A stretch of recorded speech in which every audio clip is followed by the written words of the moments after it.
Hello, everyone. Welcome back. My name is Jeff Mendelson, and this is the One Big Tip podcast. My guest today is Jeffrey Katz, founder and CEO of Quarter Muffin, a Facebook and social media advertising agency for e commerce brands. Jeffrey is an entrepreneur and social media consultant that specializes in the not so sexy side of social media marketing. Many businesses use social media platforms to attract, interact, and nurture leads. Jeffrey has created a framework that helps small to medium sized businesses increase ROAS or return on ad spend and boost quarterly purchases by over 36%. So, this is going to be a great conversation, not only on the psychology of social ads, but also on the scientific numbers of them. Jeffrey, thank you so much for joining me and welcome to Yeah, the thanks for show. having me. Yeah, so this is going to be a lot of fun. So, tell me a little bit about who you are, how you got to this place. You know, where you're running an agency. You're telling me that you have a number of team members already, and you are squarely focused on the social ads side of the business. Tell me a little bit about who you are and what makes you so. Yeah, so I've always seen myself as a very scrappy entrepreneur. I got my start freelancing for a number of Fortune 500 companies. I did work with JP Morgan, Capital One, Procter and Gamble, and I largely did a lot of enterprise software such as social listening. I did what's called social media management software, SMMS, integrations and setup. And then in recent years, I got into paid ads, actually, kind of as more of a long term solution to what I saw as short term gains using automation tools to grow followings and sell products. So I got really excited and passionate about that. And then eventually got to the point where I started scaling out my business and I started hiring a few employees. So today we have seven of us, including myself, and we manage approximately 30 clients. What is it about the social ads that got you more excited? Was it just the more definitiveness of being able to apply a dollar and get a dollar 20 result out of it? Or was there something else that attracted you to that side of the business as opposed to the creative side, which is all about putting up sexy pictures or great content and captions and likes and follows and things like that? Yeah, I mean, it's a great question. I started off my career in New York as a social media analyst, and the question that people were always wrestling with was, can you make money using Facebook and Instagram ads? I guess at the time it wasn't really Instagram, but it was a really puzzling question because there were such elementary tools out there on these platforms that would, maybe increase your reach or visibility, but there was never a clear picture of for every dollar you put in, how many dollars can you get out? And that kind of got me thinking, how else can you do this? And when I started thinking about what opportunities there are, um, I realized that a lot of social media platforms were limiting your reach through organic content. And when I saw that happening, I realized that it was all going in the direction of paid. And I think if you fast forward to today, most social platforms like LinkedIn, Facebook, and Instagram, they will only give you about 5 or 6% of your total audience when you put out content. And if you want to reach all of your audience, you obviously have to pay to play. So does that work the same with most of the channels, like with newcomers like TikTok or how LinkedIn is trying to muscle into the game? Do those same parameters also work for them as they do for for Facebook and Google? Yeah, so it's a really interesting question. So for newcomers like TikTok, your cost per impression are going to be significantly cheaper. And the trade-off really is that, and this is kind of maybe a criticism amongst marketers, is that platforms like TikTok, they don't convert as well into sales. So if you have a product that's very, it doesn't require much education or is very consumable, you're selling a T-shirt or a pair of sneakers, you just, you love the aesthetic or design, you want to buy it. That's the type of product that does very well on a platform like TikTok. If it requires a little bit more education, in marketing terms, a longer funnel, then what ends up happening is it becomes less effective on TikTok and it requires more budget for a full funnel on a platform that would do well in the direction of Google, Facebook, maybe even a LinkedIn also. The problem with platforms like LinkedIn, though, is you have the opposite from TikTok, which is your cost per impression is going to be significantly more expensive. And that's largely because a platform like LinkedIn doesn't rely as much on paid ads to support their business model, right? They have subscriptions, they have recruiters who are paying X dollars to hire people. So they kind of say, hey, this is what we offer, take it or leave it. This is what we charge per impression. You know, what's interesting about that is, there's a lot of talk about how influencers fit into this category. I recently sat on a plane, and the guy next to me told me that he got offered $1,000 to do one TikTok, to do one TikTok video to promote a specific product. And my first inclination is to call BS on that, right? It's like, dude, come on. I'm a little bit older than you. Just stop it. And he's like, no, I'm on the level. And then he pulls out his phone and he shows me the email and he shows me the contract. Right. So it was literally show me the money. Here it is. Right. And I was looking at it like, okay, why is he going to be paid $1,000 to do one post about one thing that probably cost, like $10 to do in China? And this particular company is selling for 90 on their website. Right. But what they're doing is that they're sort of pivoting this, right? They could just as easily have spent that same $1,000 by doing hyper targeted, Facebook ads towards a particular demographic, which is basically what they were trying to do on the TikTok side, right? They looked at this guy's TikTok profile and figured he probably owns, part of that demographic that we want to talk to. So they felt that that was money well spent, right? How do Right. you how do you help companies figure out, like which direction to go with something like that? In terms of, going down the influencer route or just pumping money directly into the platform and seeing what happens. Yeah, so it's not necessarily a one size fits all model. Most brands that I engage with, and I would say most brands overall, probably wouldn't do as well with influencers starting off. And just as a side note, they actually prefer to be called creators nowadays. That's like a new thing. Welcome to 2022. And Right. what you would do with that type of analysis, you would say, what type of audience does that influencer or creator have? And if you think that they have access to an audience that you can't reach with your paid ads or your organic outreach on your social platforms, then that would be a strong direction to take it. But oftentimes what ends up happening is it's really just top of funnel advertising where you're just giving awareness through that influencer, and it's not necessarily going to be more effective. And what I always tell people is if you're going to do some type of influencer campaign or outreach, really want to test it from both sides. You want to start off running paid ads. You also want to do organic, obviously, and you also want to see what it looks like just to get the smallest, I guess, the MVP, right, the minimal viable product out there through that influencer's campaign. 9 times out of 10, I have not seen the influencers reach outperform paid ads. And that's because there's a lot of people out there nowadays that have 50, 60,000 followers. And those followers, it's hard to vet whether or not they're as authentic and genuine, and they have the purchasing power of, a warmer audience, which would be your traffic on your website in the past, 24 hours or 7 days. Interesting. So how do you help people start that conversation of when to advertise on social channels as opposed to more traditional, methods? So the way I explain it, for example, is on the Google side, you are advertising to people right at their moment of when they want that particular product or service. Google calls it the ZMOT, or zero moment of truth, right? No one is going to type in dog grooming for funsies, right? They're going to type it in because they need a dog groomer at this particular time in the central Philadelphia area. And, and they're going to get it, right? Which is entirely different than doing it on a demographic or affinity based model, which is what Facebook is under, where you're targeting people who are more likely to be warmed up to your audience. How do those conversations start when you're pitching to brands and helping them understand what are the differences between the two, and how they can utilize those platforms a lot better?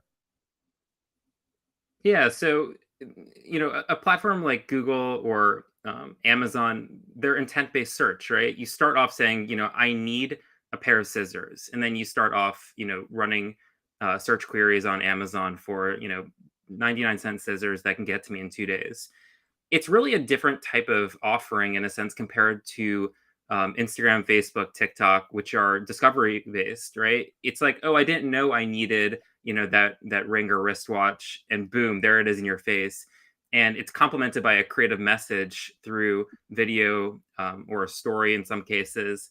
And sometimes it overlaps in terms of where you want to place your ad dollars, but oftentimes those are completely different types of outreach or marketing that may really be more fitting for one brand or another.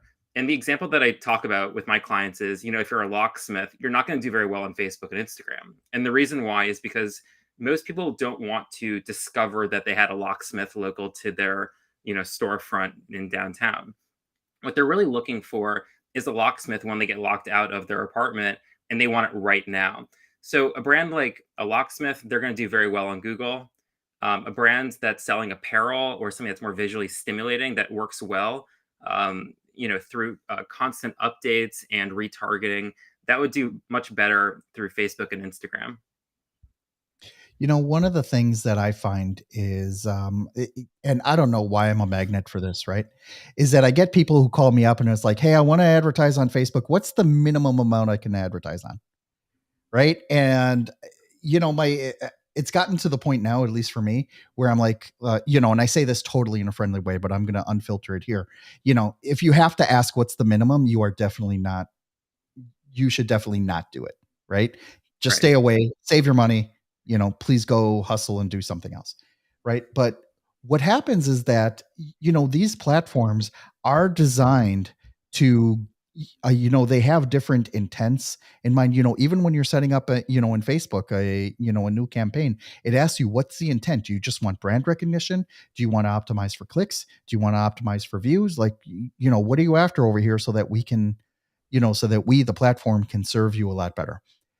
Talk to me a little bit about how you guide your clients through that process and understanding, like all the different modalities that, let's just take Facebook, for example. I, what Facebook has to offer and how you can get the most out of that platform. Yeah, that's a great question. So whenever I look at brands that are saying, "Hey, we'll start off with $500 a month, and if it goes well, we'll keep going," that's definitely the wrong mentality. You want to think of it as a marathon and not, a race. And when I look at, what type of roadmaps, I'm thinking 3, 6, and 12-month stretches, because what ends up happening is if you're new to the platform, you have to obviously build out your creative, so your videos, any sort of types of photos or copy, and you have to create a matrix of your creative followed by your audiences. Your audiences would be, ranked from warmest to coldest. Your warmest would be something such as people on your website in the past few days, people interacting or engaging with your Facebook and Instagram posts. You're looking at email subscribers, previous customers. Those are audiences that we're confident will convert from, leads into sales. And then what you do is you kind of mix match those and put it up against your creative. But the problem is that oftentimes a percent of that, 99% of the time isn't going to perform well. And what you have to do is you have to cast a wide net and trim. So brands that say, "Oh, I'm going to do it for 30 days at $500 in ad spend," you're going to go nowhere because you might actually have one winning creative and one winning audience, but you only got one sale because the cost per impression just kind of outpaced your spend. You're only to maybe able to reach a couple hundred people when you in fact needed to reach thousands to see that, for every dollar you put in, you got five out. So for brands that are kind of unsure, I would say, make sure you have enough saved up where you can lose it all in 3 or 6 months and not, worry about, the rest of your marketing spend. When I talk to my clients, I generally, ask them for their big number, right? And then they look at me like, what's my big number? And I'm like, listen, your big number is how much you can spend on marketing, for at least the next 6 months and not break a sweat. Right? If you're going to be sweating every dollar, please don't go with me. And let me give you a piece of advice. Don't go with anyone else either, because you will just waste your money, going down that path. There are lots of people who will take your money, who will entertain, the opportunity to spend only $300 a month on, on Facebook and seeing what happens. But, I can tell you from experience, it is not going to help you. Right. Yeah. Sorry, I just had one other thing to just jump in on. What I've noticed also in the past year, Jeff, is that Facebook and Instagram advertising has skyrocketed in terms of its competitiveness and price. So for brands in 2017, 2018 that were coming in with a couple $100 and actually doing well, I think the bench has really changed, and now it's looking like thousands of dollars a month, really just kind of to move the needle. So it's interesting that you say that because a lot of the analogy that was presented to me is that, like is that if you ask Facebook to bring you a general audience, right? Generally, they can do that, pretty easily. But as soon as you start narrowing down those parameters, like I only want with this affinity, I only want with this age group, I only want with this demographic location, or I want people that as soon as you start layering on all of those different things that really narrow it down to even a few hundred people, you're essentially asking Facebook to do a lot of the work for you, and to expect them to then give that click to you very cheaply is actually kind of ludicrous, right? To think that the platform is there to serve you, it's not necessarily the case. I mean, remember, we are all playing in Facebook's house, right? This isn't our house that we created. They created the house. They just invited us in and said, "Here, have free coffee." Right? And what happens is that, a lot of people lose sight of that, no, this is not a free platform. If it truly was a free platform, there wouldn't be any monitoration on it. There wouldn't be any rules around it. And it would burn to the ground quicker than most. So when you are working with, I want to switch gears to larger brands for a minute, right? And how they approach social marketing. What would you say are their concerns and what they will be looking for versus smaller ones that may not necessarily be as sophisticated? How does that look like in your world? Yeah, so I think there's a number of expectations that change. I think the first obvious one to our team is they expect results immediately, right? For brands that are starting out, we have all these testing or the testing of audiences and creative that it can take weeks, 6, 8 weeks sometimes, especially for small scale spend. For brands that are coming in at 10 or 20K in ad spend a month, they want to see results within hours, sometimes even within minutes of when that ad goes live, because that's how impatient they are. And that's kind of the first thing. The second thing is the expectation of our team to engage with them and kind of go over strategies is a completely different ballpark. Um, what we typically look at is the more advanced types of targeting with audiences that go in the directions of lookalikes, um, pooling data sets out of different systems. I was working with a customer last year that was using a tool called customer.io. And there was just different types of plugins that require much more build out behind the scenes when you get this off the ground. Increasingly, also with Facebook advertising specifically, they're moving away from pixel data to server side data through their tool called the Conversions API. And basically, what that means is that when iOS 14 came out on Apple devices, we kind of lost the ability of tracking. I'm making up a number a little bit. 90% of people out there, because instead of by default being opted into all marketing, you now are by default opted out. And if you want to opt in, you can, but no one does. So as a result of that, Facebook has had to more or less re-engineer how they capture their data, and that's why they're launching tools like Facebook Shop, which basically brings all of those purchases closer to Facebook. And as a result, marketers are able to then more accurately target those individuals.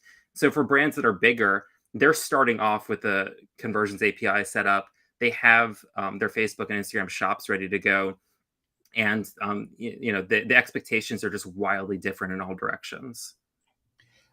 Can you walk us through a win that you were able to take a brand, where maybe they were maybe not so successful in their social selling efforts, but through some of your techniques and your framework, were able to help them, achieve some of that success.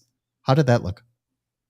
Yeah, so I was working with a brand last year called Print Fresh, and they were maybe doing $1,000 a month in ad spend, and they were getting, I would say, very good results. And what they were looking to do was scale up very quickly. So what we did was we worked on kind of looking at what untapped audiences they had at their disposal, And we saw a couple opportunities that allowed us to move very quickly. We were able to double their ad spend month over month. I think for must have been 5 months straight. It boosted their online sales to $1 million in those 6 months. And as a result, they are just absolutely crushing it on Facebook and Instagram.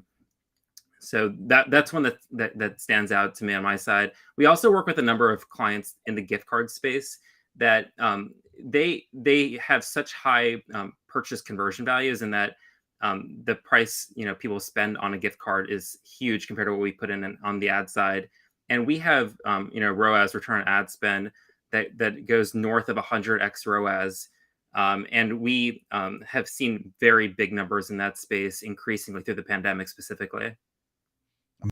Amazing. Thank you so much for sharing that. Jeff, can you please let everyone know how they can learn more about your company and how they can reach out to you directly? Yeah, so our website's quartermuffin.com, and my email is jeff@quartermuffin. We are a relatively small agency, so I'm happy to chat with anyone one on one. And there should be a calendar on there where they can book time with me. Amazing, amazing stuff. Jeffrey, thank you so much for joining me. I It's been my really appreciate pleasure. I really appreciate you breaking down, some of the mechanics of how this stuff works, and, just helping everyone understand a little bit better what is involved with selling on social platforms. So, thank you so much for sharing that information. Awesome. It was great being here.